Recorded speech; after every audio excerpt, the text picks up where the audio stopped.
ഈ ബലഹീനതയിൽ കുടുങ്ങിക്കിടക്കുന്നവർക്ക് വേണ്ടിയിട്ടുള്ളതാണ് ഇന്നത്തെ വചനം. ദേഷ്യപ്പെടണ്ട എന്ന് പരിശ്രമിക്കുന്നുണ്ട്, പക്ഷെ പറ്റുന്നില്ല. മദ്യപിക്കണ്ട എന്ന് വിചാരിക്കുന്നുണ്ട്, പക്ഷെ പറ്റുന്നില്ല. കുറ്റം പറയണ്ട എന്ന് വിചാരിക്കുന്നുണ്ട്, പക്ഷെ പറ്റുന്നില്ല. അങ്ങനെ ഈ ബലഹീനതയിൽ കുടുങ്ങിക്കിടക്കുന്നവര്, തഴക്കദോഷങ്ങൾ, അതിലൊക്കെ കുടുങ്ങിക്കിടക്കുന്ന വ്യക്തികൾക്ക് ബലമേകാൻ, അതിൽ നിന്ന് കരകയറി വരാനായിട്ട് നമ്മളെ സഹായിക്കുന്ന ഒരു വചനമാണ്. ഈ വചനം മാംസം ധരിച്ചാൽ തീർച്ചയായിട്ടും ഈ ബലഹീനതകളെ ആത്മാവിൻ്റെ ശക്തിയാൽ മറികടക്കാനായിട്ട് സാധിക്കും. വചനം ഇതാണ്, സങ്കീർത്തനം 73:26.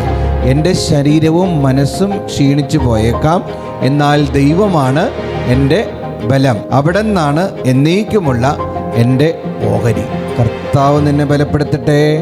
അവിടെ നിന്ന് നിൻ്റെ ഓഹരിയാകട്ടെ, അവിടെ നിന്ന് നിൻ്റെ സന്തോഷമാകട്ടെ, അവിടെ നിന്ന് വിടുതലായി നിന്നിൽ കടന്നു വരട്ടെ. ഒന്നിനെക്കുറിച്ച് ഓർത്തും വിഷമിക്കേണ്ട.